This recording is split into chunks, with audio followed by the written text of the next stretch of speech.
and Sriram hosting another great good time show, and how it was another show on Polywork actually, but this one was with Peter Johnston, Brian Kimmelman, and other special guests. We had Josh Constein hosting Adam D'Angelo from Quora, and of course Kanye's Donda listening parties were all over the hallways. But special shout out to Mohit Arora for hosting one of our favorites. I think I saw you in there, Paul. We're singing your Kanye song. What's your favorite Kanye song?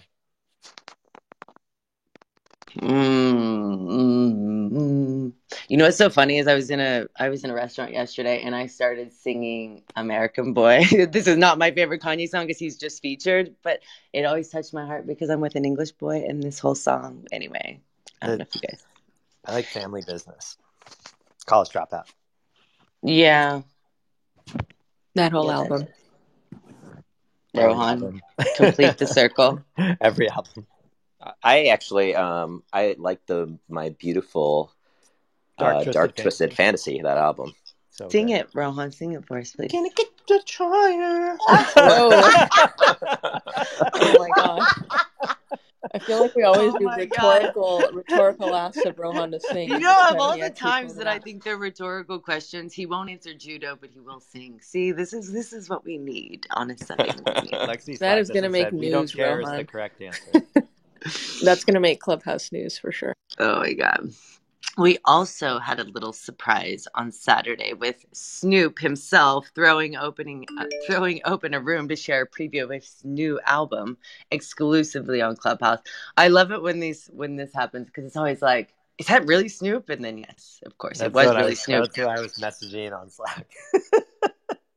Because the casual, so cool. This is Clubhouse though, like the cool. casual nature that he just threw up in a room, wanted to share music with his people. Like he literally said, I'm doing this for you. I want to share this for you and I want to get your reaction. Like it was amazing.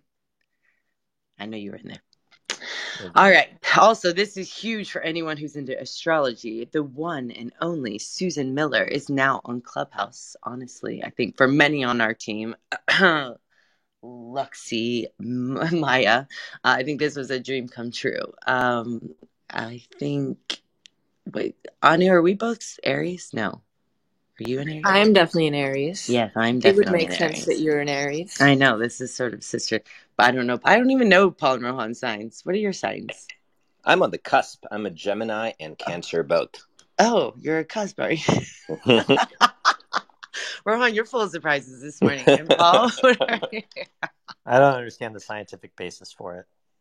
Oh, I knew that was going to be Paul's answer. I really did. What sign would say something like that? What is your sign? All right. What else we got?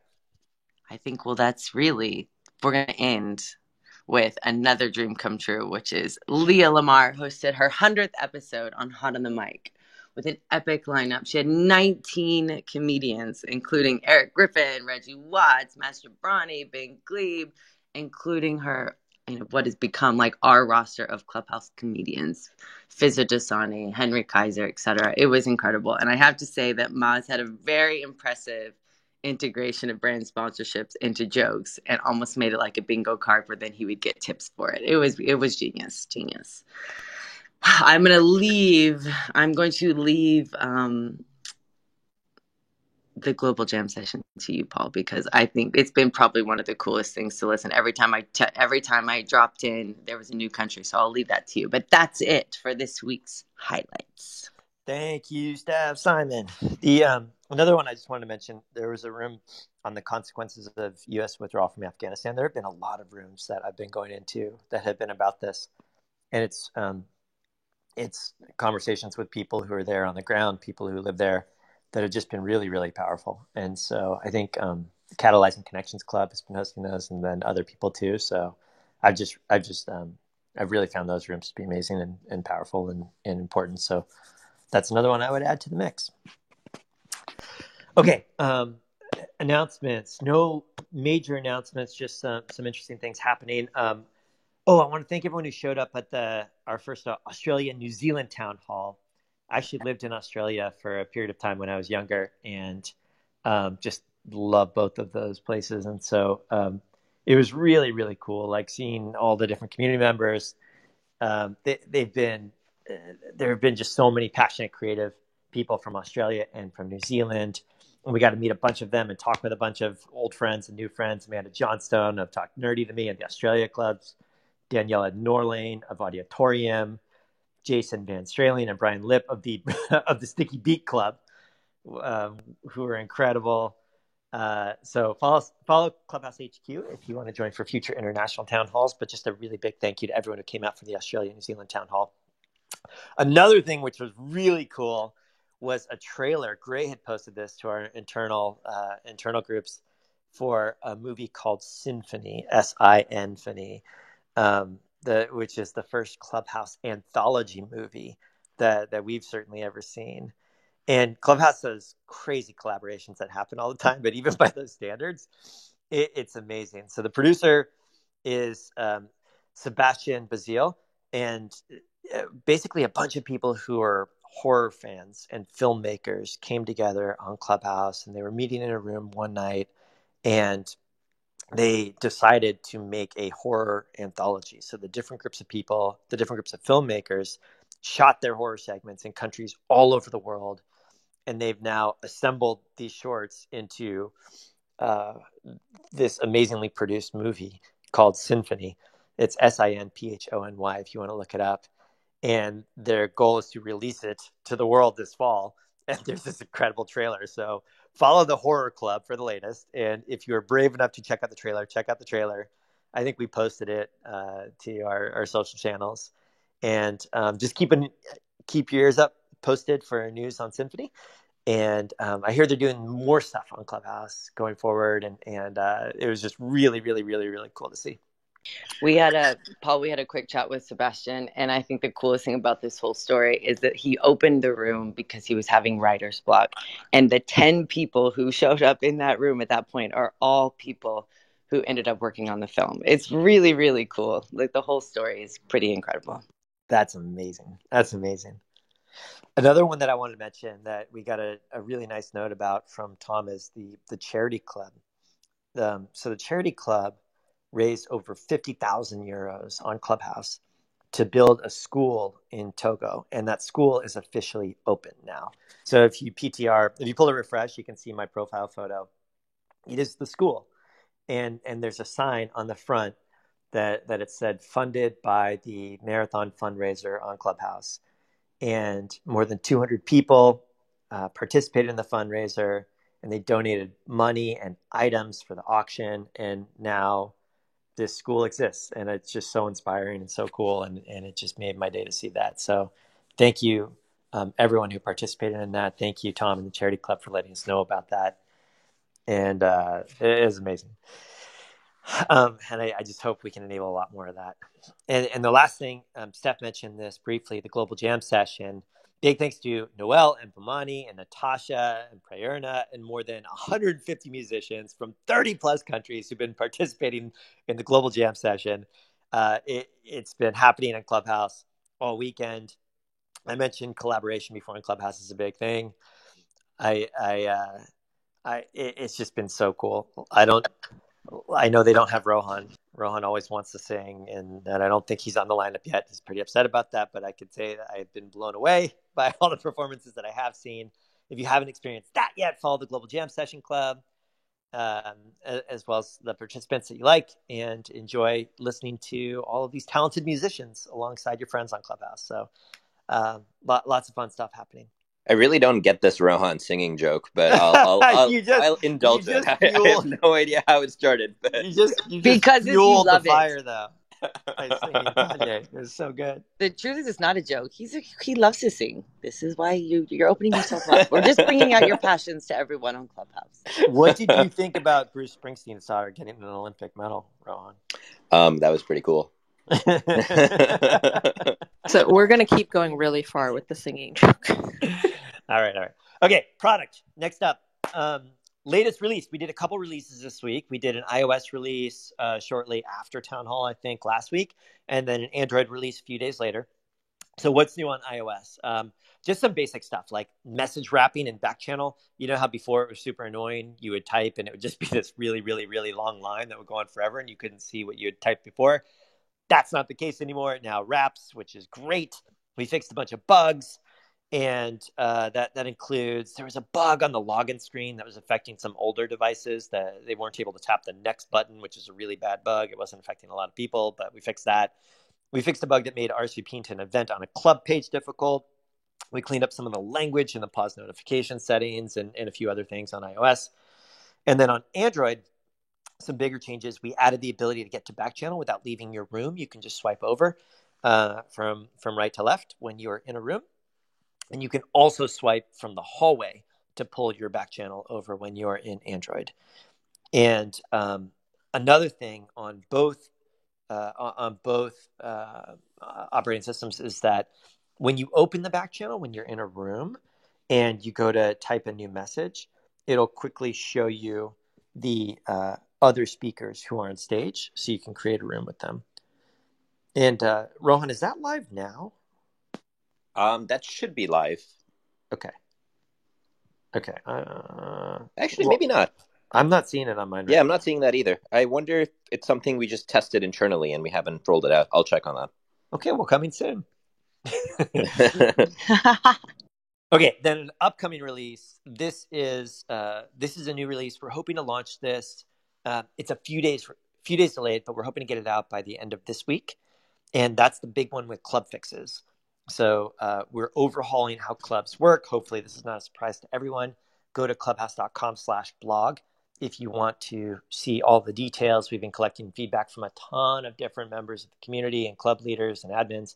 And there are two big changes that we're making. One is we're combining members and followers into a single group. So there's a single way to have a relationship to a club now, and that is being a member of the club. You still have the flexibility to say that you have an open club where anyone can be a member, which will be good if you're hosting a show and want to build your audience. Or you can have your club membership be by approval, meaning you can handpick who can join your club. You can make it so you can invite them. You can make it so people can tap to apply from your club page. Either way, you will control who the members are. And so we're combining the two of those things to simplify how clubs work. And then we're also adding a second thing, which is a new role within clubs. You already have admins of clubs and members of clubs. Now there's a new role. As of when this rolls out this week, there will be a new role which sits in between the two of those, and it's called a club leader. And this is a small set of trusted people that the club admin wants to appoint as leaders of the club. And the leaders of the club will be able to open rooms for you and add them to the calendar. And they won't be able to change the club settings. They won't be able to approve people as members. They're just going to be able to help you by opening rooms. So hopefully that will allow all these club admins who want a little help to assign that role to the trusted inner circle of people that can help them run the club. And there are going to be some changes to how things are displayed on the club pages, which will be nice. There will be special badges for admins and special badges for leaders. You'll be able to search all your club membership finally from your club page, which is really nice. And hopefully these are welcome changes. The one thing I should emphasize is that there are so many clubs out there. We tried really hard to understand how people are using them and to talk to a lot of people about it, but I'm sure there are edge cases and ways that people are using clubs that we don't really understand. So just know that it's really important to us that this is a smooth transition, and we will hold your hand through the whole process. And we will make sure that none of your follower lists or your member lists are lost. And if you need help with anything, we will be here to help you. And we think they're going to be really good, positive changes. But it's a big change, so we want to make sure that goes smoothly. So those club fixes will be out later this week. We're also adding some fun stuff to back channel. You'll be able to see who's online when you're in the back channel, which is nice. You'll be able to tap a button, like when you're chatting with someone and they're online. You can tap a button to upgrade the chat thread to a live room. So you'll be able to start a room directly from the back channel. You're going to be able to hide back channel messages if you don't want to see them. A lot of people said they want to delete them. They want to archive them. You're going to be able to do that later this week. And then another thing which goes even beyond back channel stuff is on Android. We're testing this first. We're going to add an explicit language selector in the settings so that you can say, I only want to see rooms that are in this one language or these three languages, and I don't want to see rooms that are in other languages. I should call out, this is just one half of the equation. we still there will still be times where a room is in multiple languages, or our systems won't be perfect at detecting what language a room is in. So there might be times where it's not 100% perfect, but it's going to help a lot, especially in places like India where you have lots of different languages that people speak. So that's going to be rolling out on Android later this week, and if all goes smoothly, then we'll launch that on iOS as well. And lots of other stuff that we're working on the product front for August and September. We're really excited about the next few months. We're going to be shipping a lot. So that's what's coming up in the next couple of weeks, though. Questions. Anu, help me with All the right. segue. Are we ready? Okay, so let's kick off with questions about the much anticipated Clubs update. So I'm going to give you like 3 or 4 so we can clarify for people and continue getting feedback. All right, first question. If leaders can start rooms, do they still need an admin to come and open the room to the public? Or can leaders start open rooms under the clubs that they are leaders in? Hopefully for everybody who's a club admin or leader, you probably know what we're talking about. It sounds a little complicated, but. Yeah, so it's the latter. If you, as the admin of a club, make someone else a leader, that means that they can open club rooms to the public with your club branding on it. They can do them in real time. They can put them on the calendar. They have just as much power as you do to open rooms with your club's name to everyone. All right. Can members of clubs continue to start closed rooms under a club, which leaders or admins can then open out to the public? The second half of the question. Yeah. So for now, the way it's going to work is that yes, they can. So if the club chooses, now you can say, I want my membership to be open to everyone, or I want to approve all the members individually. And you can also say that members in my club are allowed to start rooms, or you can say they're not. So if you have you can imagine that if you have a show where it's just like a couple people that are, you're like Josh Constantine doing Press Club or something like that, right? You've got, you're going to say, this is open to everyone. Like, I'm going to grow my member base, but I'm going to retain control because this is really more of a broadcast than like a big collaborative community. And so you can say, my membership is open to everyone, and you can grow your number of members. You don't have to awkwardly count like members plus followers anymore. It'll just be a single number. But you're probably going to say, like, I don't want members to be able to start rooms, though, because this is more of a show that I'm creating. If you're building a community, then you might say, well, I want to approve all the members because I really want this to be a curated community of people that are going to contribute to the conversation and have knowledge on the topic. But once they're in the door, I'm going to allow anyone to create rooms because it's a community. I want people to get together with each other and talk, and it's going to be more casual. So if you choose to allow members to start rooms, then they can continue to start these closed rooms just like they can today. But to open it up to the public, a leader or admin would need to do that. Okay, will leaders be moved up to sit under the club admins on the club member directory? Yes, this is going to be really cool, actually. Like on the club page, it's going to show the admin at the top, and the admin will have a special badge, and it will tell everyone that you're the admin. And then the leaders will be right below them, and it will say that they are the leaders of the club, and they will have a special leader badge, which looks different from the admin badge. It's like, when are we going to do the badge reveals? It's going to be, I don't know. They're nothing crazy. There are going to be rooms talking about the badges. Good or bad. It's pretty awesome. We're pretty excited about it. It's no green bean, though. There will be new Forever names. the green bean. We had an internal debate the other day about whether we officially support the green bean name. We unofficially support the green bean name. I think that is clear. Okay. One more quick one on clubs update. So we want to be careful about understanding whom we are letting in and hearing speak in our clubs. So would there still be a way to screen membership requests before letting everyone into a club? Well, that's really your choice in how you set it up. So you can say my membership is open to everyone, and that means anyone can join.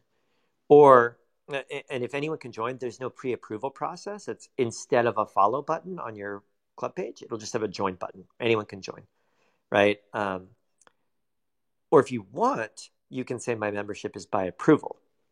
And the way that will work is you can choose, you can say like, I don't even want people to be able to apply to this club. I just want to invite people. I have to tap them on the shoulder and invite them, which is kind of how it works today.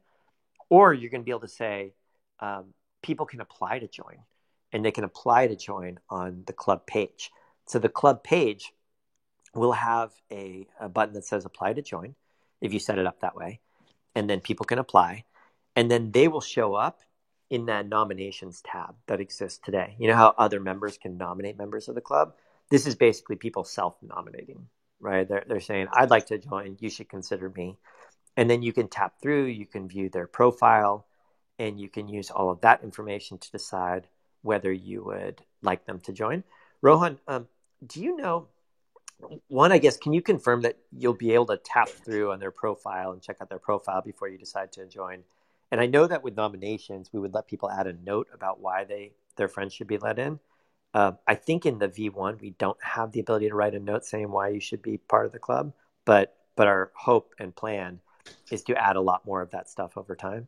Yeah, you're talking about when somebody applies to the club. Can you put in a little note? Yeah, no, you should be allowed. You should be able to put in a little note saying why you would like to join the club. Cool. Yeah, and then for the admin, they should be able to see the list of nominations. If somebody nominated you, you'd see their name. If you self-nominated yourself, you'll see, like this person self-nominated themselves with a little message. And then I think you should be able to tap on each profile and dig in a little bit more. And if you can't, that's a bug, and we should fix that.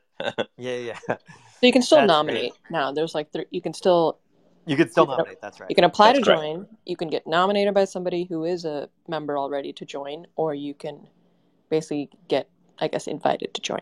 That's right. Right. And then you can imagine in the future, there's all sorts of other stuff we could do. You can maybe in the future we set it up so that club admins can say, here's my application form, fill out these fields. You can imagine you could set it up to be paid, that you could do all sorts of other stuff. So this is another thing like Backchannel where it is a foundational thing that we're doing, and we're going to build on top of it a lot over time.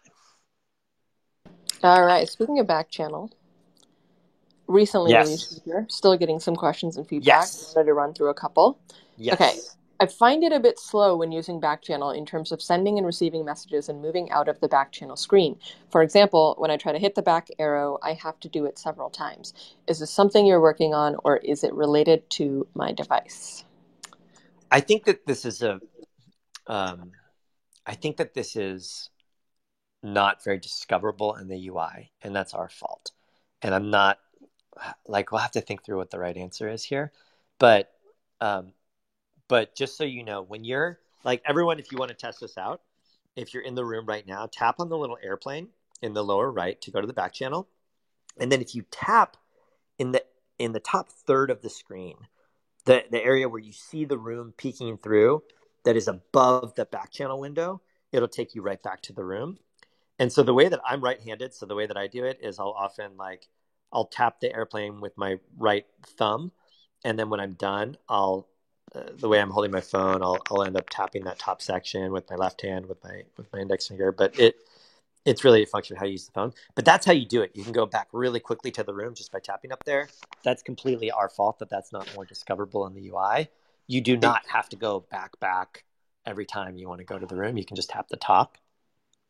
I think that this might be actually a lag issue as well. I think it sounds like they have to tap on the button multiple times before it does something. And this sounds a lot like, the issue that you were reporting the other day where just the app was slower for you. So I think there's a hypothesis that if you get a lot of messages, the back channel is slowing down for you. And I think we should investigate that. Yeah, I think that's right. I think they're saying they have to tap multiple times. I don't know if the touch target is small or it's just a lag. I hear you. Daniel's in the audience. This is probably a memory. Bring him out. Okay. All right. We're going to work on that. We have several hypotheses that we're going to test. Having to be fast is really important. Okay. In the request tab for Backchannel, when there is a group message initiated, I can't tell who started it, but sometimes I see names of people I follow in the requests group message. Why do these messages not show up in the main chats tab? Would there be a way to indicate which Clubhouse user started the group chat? It's like 4 questions, but I think I get the I totally I understand and I appreciate this problem. So so if you go to back channel, you could imagine that there's a request tab where someone who so let me zoom out a little bit and talk about the chats tab versus the request tab. The chats tab is like your main inbox, and this is from your friends. It's from people who you follow. And by following someone, you are giving them permission to message you and to access you. And that's the main thing that you want to monitor. A lot of times there might be interesting people on Clubhouse that are in a room with you, or that just want to connect with you, and you don't follow them yet because you don't know about them. You'd follow them if you knew them, but you don't know about them. Or maybe you want to take questions from the audience or something like that. So by default, there's a second tab, which is a request tab. And these are messages from people you do not yet follow. You can turn that off if you don't want to receive those requests. You can turn that off in your settings, but by default, it's on, and it's quite useful. And the 2 tabs behave differently. Like when you get messages in your main inbox, your icon will get badged. We'll notify you about them because we think these are important messages for you. If you get them in the request tab, you generally don't get notified. It doesn't get badged. There's a little yellow orange badge circle when you are in the back channel to let you know you have new requests. But in general, they're much more subtle. They don't interrupt, and we don't treat them as being as urgent. Paul, here's a question for you. Yeah. Why do you think the unread count is red and that little badge in the back channel is orange? I don't know the nature of this question. Are you saying like, do you know the answer to this or what? No, I don't. I wanted to ask you. Oh, it's a real-time call out. I think that this is an Aaron question because we talked about this. And I think the red badge means like, this is what matches the app icon.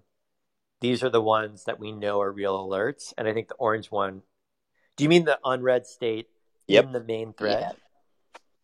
Yeah, I was like, we were talking about whether that should be blue, but I think Aaron was saying that he liked the idea of having a single accent color. And that's why we made it consistent across the 2 tabs. Cool. Color aside, I've got a related question. I know this has happened to me a lot, so maybe it's worth calling out, which Victoria, thank you, Victoria, for flagging this.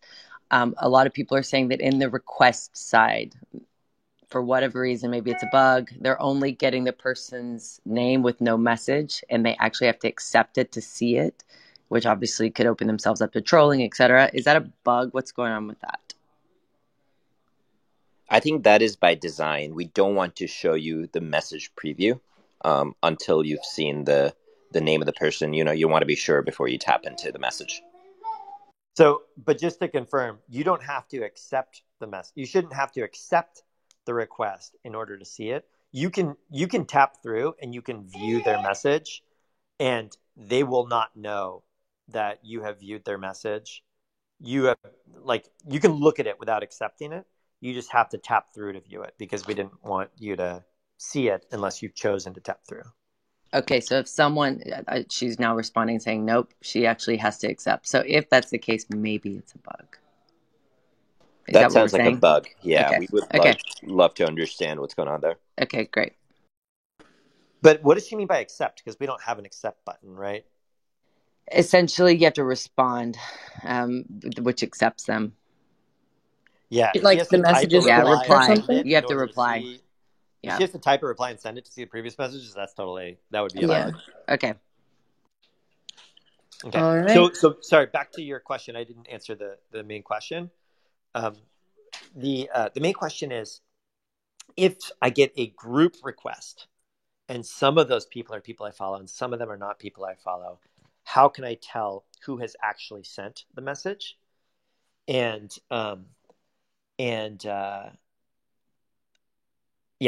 I think that was the last part that we wanted to ask. It's not clear enough right now is the short answer. And what we talked about internally is changing that so that it only shows the names of people who have actually written a message in that thread. So that if someone went and messaged, if someone you don't know and don't necessarily want to have a thread with, went and messaged you and a couple of your friends, this would change it So you would not have to wonder, did my friend message me? You would just see that it was someone you don't know who initiated the thread. And then if your friend replied, then they would show up there too, but only then would it happen. And Rohan, I think that's not something that we've built yet, but it's just something that we've talked about internally as a potential fix. Yeah, I think that makes sense. But you're right. We have not talked about how to build that and when to build that. Yeah.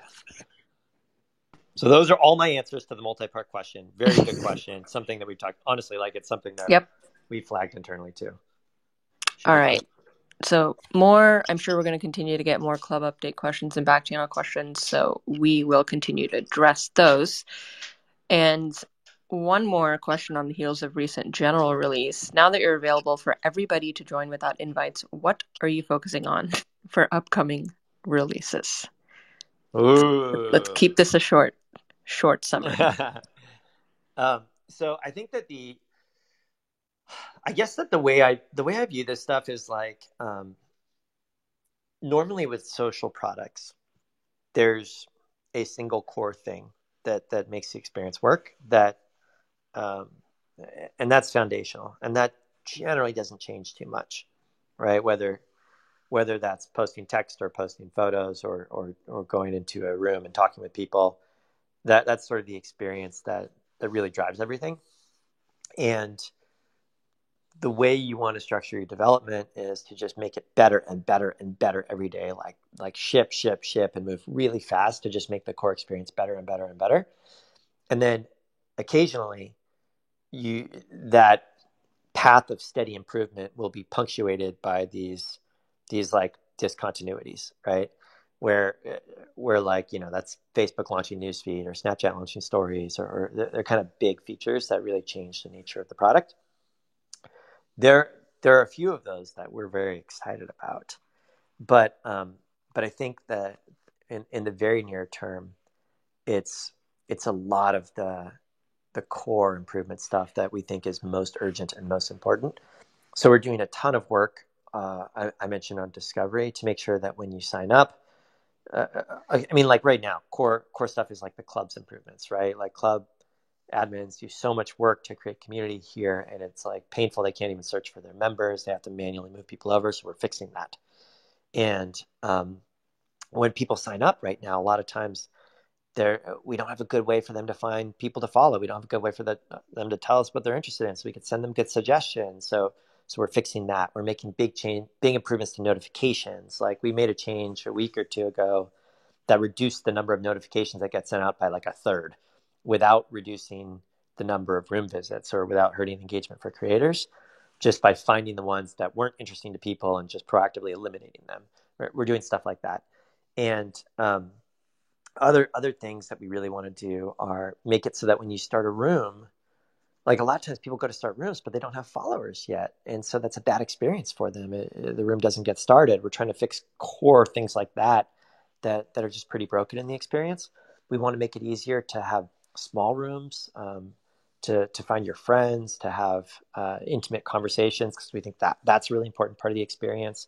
And then there's all sorts of stuff we're going to be working on in the future. Like, how do we think about creator tools? How do we think about monetization and async content and localization? Like it's all the stuff that we talk about all the time, but it's really just shipping, heads down, focus on the product, focus on the community, making it better and better and better every week. All right. I'm going to try to get through 10 more questions. We got 18 minutes. That's easy. Okay. All the time. All right. A bunch of questions, as always, on discovery. So, hallway curation. Is there a way to know why I'm seeing a specific room in the feed? You've talked about the many things that inform this, but it'd be nice to see the specific reason listed, so then I know what action I can take in order to see less or more of it. I think that's a good idea. We started doing that in the carousels, right? We started doing that in the carousels. That's right. And that's just how to experiment. But basically, it'll tell you why you're getting the follow suggestion. This person is in a club with you. They're popular on Clubhouse. They're in your network. There's other stuff like that. And I think that's a good idea. We had a design for this. Like right now, people might not know it, but if you tap the ellipsis, the 3 dots on the upper right of each room, you can say, show me fewer like this. And we will tune your feed to show you fewer rooms like that. And usually that's based on the speaker or the clubs or something pretty basic, but you can imagine it could extend to topics and other types of things as well. What we don't do is prompt you to say, to take action to tune it yourself. We don't say like, you see this club because you see this room because you're part of this club. Leave the club if you don't want to see it. You see this room because you follow this speaker. Unfollow the speaker if you don't want to see it. I actually like that idea. We have a design for that, but we've started with a simpler one, which is just tell us to show you fewer, and we'll figure it out on the back end. I think that just more broadly, the feed's going to evolve a ton. There's so much we can do to improve that. So we want to work. We're working really hard to just make your hallway more and more relevant to you every day, and then also to make sure that the best creators are getting discovered by all the people that would want to hear their content. So great idea. We might do it. Lots of changes coming to the feed in general. Okay, another question about the hallway. When I'm exploring the hallway and I've scrolled past, say, 10 rooms, and I enter a room and come back to the hallway, it refreshes the feed. Is there a way to prevent it from doing that so I don't have to scroll through them all again? Oh man, I hear you. This happens a lot. Like also when you're in a carousel and you tap on someone and follow them, or when you minimize the room, it seems like it does refresh a lot more than it needs to. Rohan, do you have insight into this? Like why does the feed refresh often when you just come back from a room or when you tap something in the carousel? Is there a good way for us to stop it from doing that so it's not jarring? Yeah, I mean, I think we have to. So the reason why that happens is the way we've currently designed the product is every single time you land on the feed, we want to make sure that the content is really fresh. So we just reload the feed for you. We don't want you to have to pull to refresh. Now, in an ideal world, we could make it completely live without you having to, without it changing the order of the events or the carousel. But we just haven't gotten to that yet. Does that make sense? Yeah, totally. Or we can make it so that the rooms that are above the fold that you're seeing are static, but we refresh what's below or something like that. It just takes more work for us to do that. Yeah, and I think there's also some experiments where the carousels sometimes show up and they don't always show up, and I think that's also a little bit broken. So I think that's good feedback for us to continue to improve. Great call out, and that's something we'll optimize. All right, much requested. I really wish there was a single place that I could go to see all of the upcoming sessions for clubs that I follow. There doesn't seem to be any sort of centralized view. Yes. So it's funny. The calendar, when we first launched it, it showed every single room on Clubhouse. And then there are too many rooms. And so we changed it to be sort of upcoming for you, which is a list of who you follow. It's from people you follow and then other people in your network that we think might be interesting to you. This is another area that we're actively working on this month. I also find that like a lot of times, we'll even do recaps in this room in town hall, and Steph will mention some room, and I'm like, what? I didn't know about that room. Like, how did I miss that? And so we're really excited to invest in that. And calendar it's related. It's something that we haven't touched too much. Instead, what we've tried to do is bring the suggestions to you in the hallway, because most people just stick in the hallway. Most people just kind of live in the hallway. And so what this person is saying is, I want to see not the upcoming for you. I want to see just the ones that I've RSVP'd to, or sorry, just the ones from the clubs that I follow. I hear the feedback, totally get it. I think there's a broader question around, when do we show you that view versus the extended view? Does it depend on how many clubs you're a part of? Because if you're new and you don't follow anyone, you probably want to see the extended view. And what if you RSVP'd to it? That's an even higher level of interest, like you tap the bell. So how do we think about that? And so 100%, totally agree. Working on it right now. Actually a broader issue, I think, where there's even more stuff that we want to improve there. So hopefully in a couple releases, it'll be in much better shape. All right, I'm going to do these a little bit rapid fire. So next question is about event carousels on the user profile. And to summarize, the question is, would there be a way to let you choose which event you want to show up on your user profile, assuming you are co-hosting multiple that are coming up?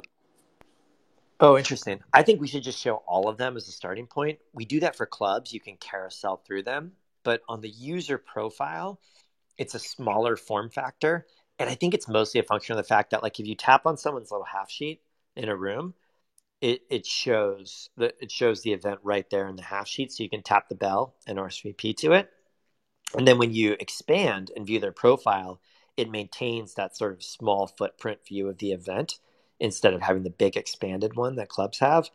And that small view doesn't have the ability to carousel through. And I think we should just change that and show you all of the events. But this idea of giving the person even more control, where they can say, yeah, I've got 5 upcoming events, and like the person can scroll and see all of them, but I really want to showcase this one. I think that's a really cool idea. I think in general, giving people control is a good thing. And so I think we should add that. We don't have it on the roadmap right now, but I think it's a good idea. Yeah, we get a common question. We get that for rearranging club order as well, just in terms of like what you want to highlight. Oh, yeah, that's right. So yeah. The new one, in this new design, I believe in this upcoming release, it's going to first show clubs where you are an admin or a leader. All right. This is an interesting one. So URLs for non-English club names are not user-friendly. Let's see. So for example, and they wrote my club, I don't want to pronounce this, but it's a Turkish club. The URL looks like something with numbers rather than writing out the name in words or I guess letters. Is there some way to fix that? You want to take that, Rohan? Yeah, actually, we thought we had made them all English, but I think there's probably a bug there. So, Anu, if you don't mind sharing that club name with me, we can figure out who can fix that. That makes sense. Right now, we don't let you control the URL of the club. Mm-hmm. I think at some point it would also make sense to let people choose the username of the club, just the way you would choose your own username. Yep. All right. This is why we get so many international questions now. We discover new things. Okay, 5 more quick questions, Paul. Breakout rooms. I've seen many rooms talking about a similar topic or referencing a recent conversation in the app. Are these rooms connected in some way, or is there a way to hold breakout rooms in the app to discuss one main room? These are not connected in some. These are not connected in the app. This is purely community driven, where people after a good room or before a good room will do like a pre-game or a debrief afterwards. I think it's great. I think it's awesome. Like, you have all this shared context from the room. The product does not link them in any way. That's so all user generated. Okay.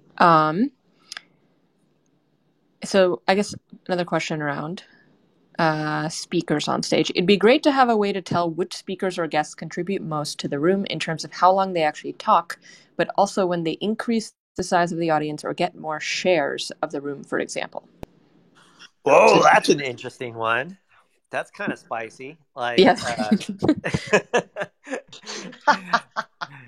So, okay. So in terms of how long they talk, I actually think of that one in the opposite direction, like showing you that so you can see that like Paul is talking way too much and should share the mic more or something. The idea of like who brings the most people to the room or who generates the most shares, that is who brings most people to the room. I think most people use like follower count as a proxy for that if that's what they're interested in, and then and it does like roughly parallel that and or map to that, and then who generates the most shares. That's super interesting, and like it is a co-creation experience, so it wouldn't strictly be accurate, because if someone's sharing, it's not because like it's that 1 second that they want to say that makes them say this room is good. It's the byproduct of it's the product of the group, But I guess the broader question here is like, how do I know when a guest that I brought up has contributed a lot to my room and that people have enjoyed it, so I can invite that person back into my room again? Is that the question behind the question, kind of?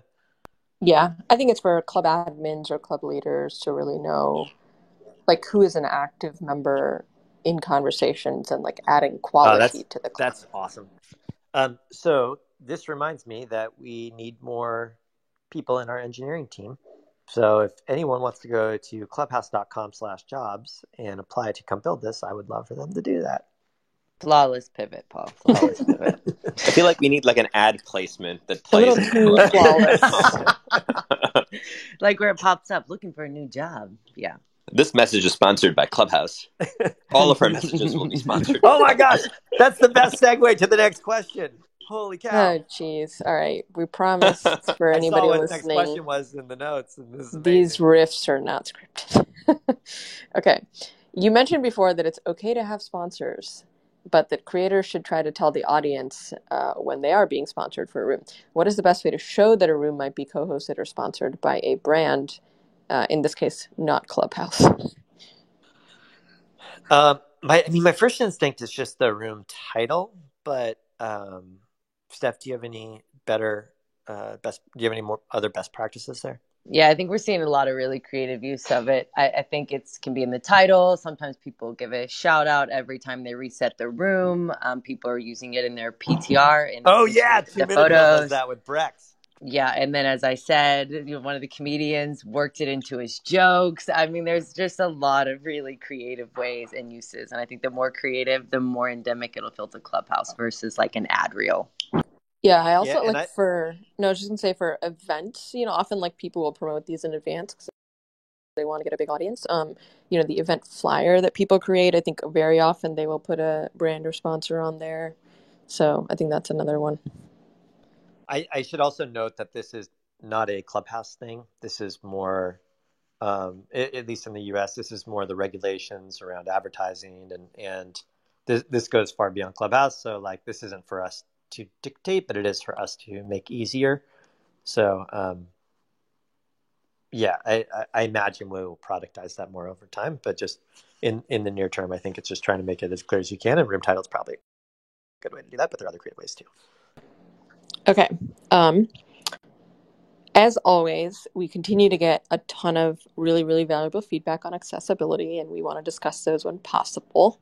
So here's the interesting one. People often applaud a speaker by flashing their microphones. However, people who are blind or have low vision cannot see the microphones are flashing.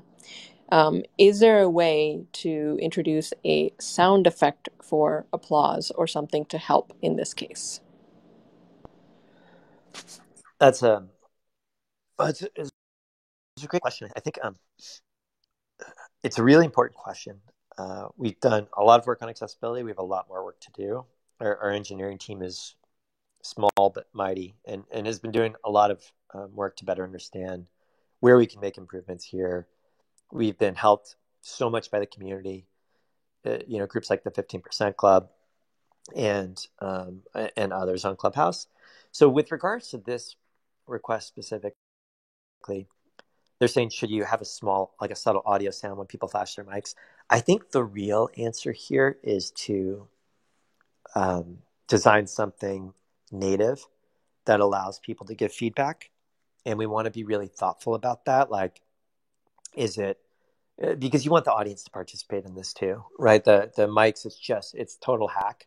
And it's cool that people invent hacks like that, but you kind of want to pave the cow paths and build it in properly. And so you want to think through, like, is it public or private? Can everyone see it, or just the speakers? Is it one type of reaction or multiple? And how does it relate to other things in the room? So I think the real solution here is to build the long-term system we want to have for feedback, if any, and make sure that when we do that, accessibility is at the core of it, so that everyone can use it and benefit from it. And that's hopefully something that, hopefully something we'll be tackling in the coming months, but we don't have an exact time frame on it. All right. Quick last one. Is there any way to submit an incident report anonymously? I am concerned that people would find out I submitted a report. Sometimes if the room is small, it might be obvious that the people in the room reported a given person. Well, so when you submit a report by hitting the three little dots in the upper corner and report it to us, the person being reported is not notified. So that's important for people to understand. And also, we never release the details of who reported an incident to others. Only certain members of our team can see who submitted a report, and it's really important for us to use that data to make sure we're acting responsibly on incident reports, to combat mass false reporting. But we never make it known to anyone, including the people being reported, that you've reported them. So no, it's important in the system that it's tied to identity so people are accountable. So you can't have like mass false anonymous reporting, but it isn't revealed to the other person. All right. I think we had a little too much fun today, so we're very close on time. However, what do you pro tips? Yeah, you want to skip pro tips and do any requests for shows, and then we can throw to all the other amazing conversations that are happening. That sounds great. So requests for shows, what have I been enjoying? I would love to see more debates. I think that, like we always say, a really core part of our mission is to create a place where people with different opinions and different perspectives and different views and different lived experiences can come together and talk, right? A more human place that isn't about echo chambers and dunking on people, but where you're talking and you're coming to it assuming good intentions and mutual respect. When you talk with people with your voice, you tend not to attack. There's not, we don't have audience feedback, so it's not like you're getting egged on for attacking. We don't have like chat rooms happening live so that everyone can contribute to polarization. It's a really good discussion that happens, and we've seen it with all the crazy things that are happening in the world right now. A lot of people coming together and just debating these issues, and I love that. Like, I love it. And so we've seen some structured debate rooms, but I wonder what it would be like to have a sort of debate club where you have people who come together and talk about an important issue. You get an expert on either side, and maybe there's some sort of voting at the end to see who won the debate. But I think the real point of it is for important issues that are happening in the world, for people to come together and hear both sides of it, and to enjoy. You could enjoy the competition of the debate, but really it's about learning and understanding the nuance behind it. And so I'd love to see more of that. I think that'd be really good for everyone. I think one of the key things in the really successful ones we've seen is really having an amazing moderator. Oh my gosh. So I know there are already many amazing moderators on Clubhouse, but I feel like this is a big, wide open space for more people to just like really be